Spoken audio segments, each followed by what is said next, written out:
Here are 10 iPhone tricks that you probably didn't know about that are actually pretty useful. Starting off with a way to make the iPhone screen even dimmer than the lowest setting on the brightness slider, which can save you from being blinded by the screen when you check your phone in the middle of the night. To do this, simply hop into settings, swipe down to bring up the search bar, and then search for reduce white point. After tapping on the top result, you'll be taken to the iPhone's accessibility options, where you can toggle the reduce white point setting to on, and boom, anything that's white on the screen gets extra dim. But obviously, going into your phone's settings in the middle of the night is not exactly ideal. So tip number 2 is to set things up where a triple click of the iPhone side button toggles this feature on and off. You can do this by going into settings, swiping down again to bring up the search bar, and then searching for shortcuts. Tap on the top result that says accessibility shortcuts, where you can select any number of options, but the one that we want to check is reduce white point, where as soon as you do that, now anytime you triple click the side button, the reduce white point setting that extra dims the screen and turns on or off. It's super easy and super useful. Moving on, the next tip is to make it so a double tap on the back of the iPhone opens up any app that you want. To do this, hop into settings again,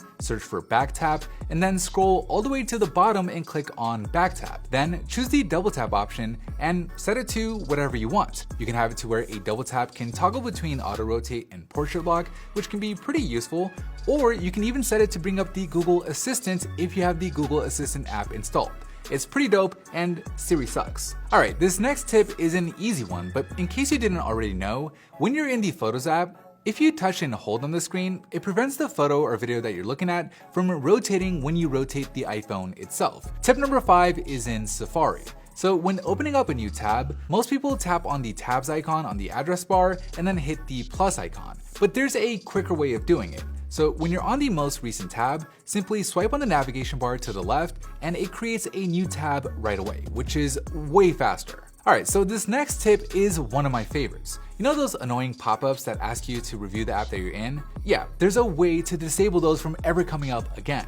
Just jump into the settings app, search for App Store, and then turn the in-app ratings and reviews option to off, and you're good. Moving on, this next tip is on the keyboard. So you might already know that pressing and holding on the spacebar gives you cursor control, where you can move the cursor around to wherever you want it. But what most people don't know is if you use your other finger while holding on the spacebar, you can easily highlight text. Just tap and hold your other finger once you get the cursor to where you want it, and then use the finger that you're holding the spacebar with to drag the highlighter around. Another keyboard trick is accessing the clipboard, where you can easily undo, redo, copy, or paste stuff quickly. To bring this option up, take 3 fingers and tap them on the screen. And if you only need to undo or redo something, just swipe your 3 fingers to the left to undo, or swipe it to the right to redo. It's super useful. The 9th tip has to do with iOS's drag and drop capabilities. So maybe you already knew that you can press and hold on an icon on the home screen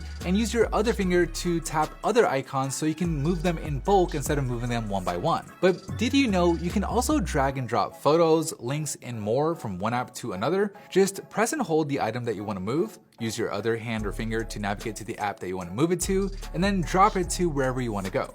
And finally, tip number 10 is a way to have your iPhone apps show up like this on your home screen, making everything look less cluttered, while also making the icons a lot easier to reach with one hand. Now, the iPhone doesn't let you arrange your icons like this by default, but there is a workaround where you can create blank icons that match the color of your wallpaper, which effectively make them invisible, allowing the other icons to be pushed down. So I have a black wallpaper here where I created a bunch of black icons to pull off the effect. To create these little blank icons, the first thing you want to do is get a photo of the color that you want to set the icon to saved in your photo gallery. Then from your home screen, swipe down to bring up Siri search and type in shortcuts, and then tap on the Shortcuts app. Once you're in the app, hit the plus icon at the top right, hit the little blue settings icon in the top bar, and then tap on the Add to Home Screen option. Here, you'll be able to customize what the icon will look like. So to make it completely invisible, delete the shortcut name so there's no text, and then tap on the icon to the left of that text field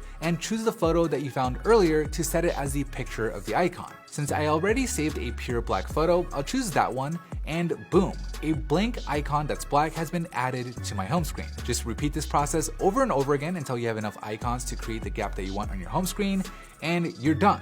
It takes a little time, but once you set it up, your home screen will look a little bit cleaner than everybody else's.